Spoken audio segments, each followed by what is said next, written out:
hear you, and I really understand deeply that challenge, like you say, as the direct human experience, because you are human. Yeah, I understand.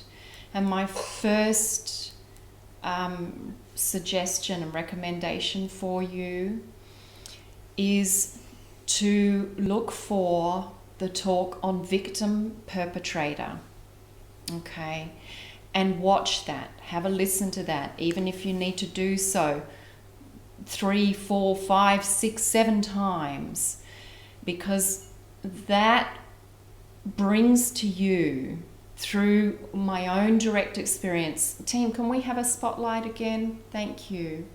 It brings through my own direct experience of what you are speaking to, darling.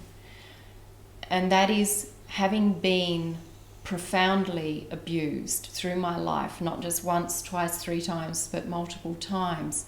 And I speak directly to the most violent encounter I had of being nearly murdered.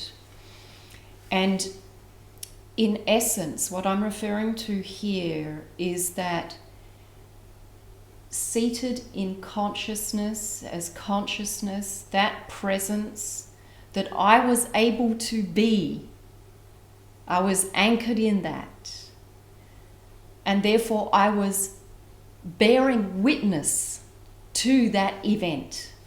I wasn't lost in the smallness of the human mind, the divisions of the human mind. And consequently, in bearing witness, I was able to see all the aspects of what was happening and how and why. I was able to see that that soul had come into the humanly lived experience. His humanly lived experience was one of divorce from absolute love. He was so disconnected from the love that he needed as a human and the love of and for himself, in whichever form. And we can't judge how each and every human needs that love. What we can recognize is that any violation is born of that divorce,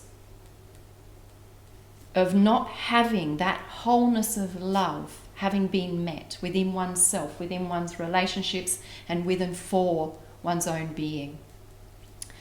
And it was in witnessing that, in seeing that, that I transcended even the need to forgive.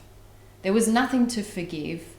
There was everything to acknowledge and recognize. It does not mean I condoned the violence, but it means I deeply, profoundly, wholly, utterly understood it. And it was in that totality of understanding that the violation he brought upon me was born of this division of love within himself. That is what sparked my prayer for that soul, that he may know he is love, he is loved, he is lovable. And it was the power and the presence of that love that transformed that man. He dropped to his knees, he became the Saviour. It was the presence of that which is truly love that brought that man into a state of awakening.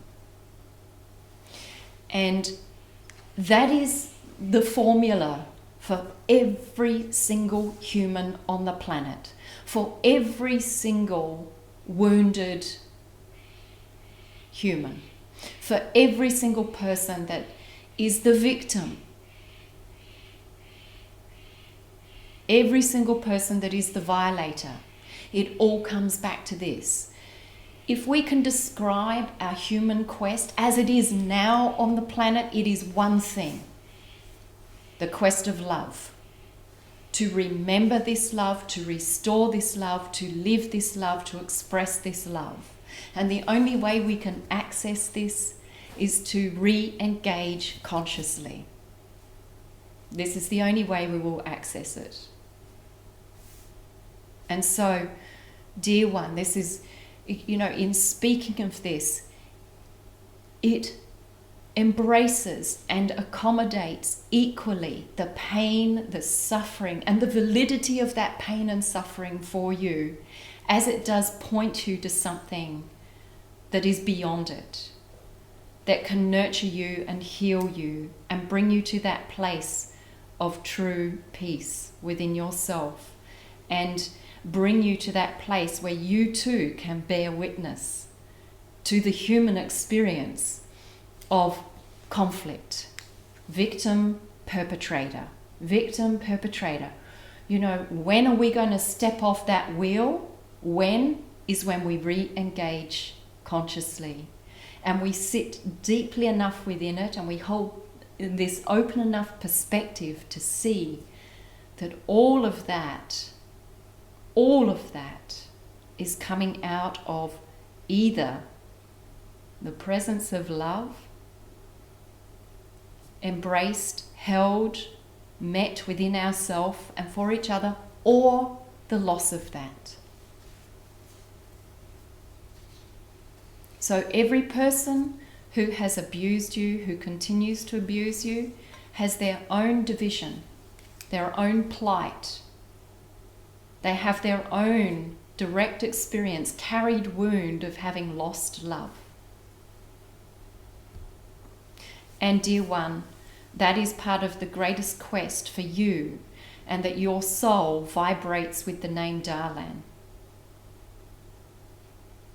To walk that, to discover that, to restore that in yourself and for other.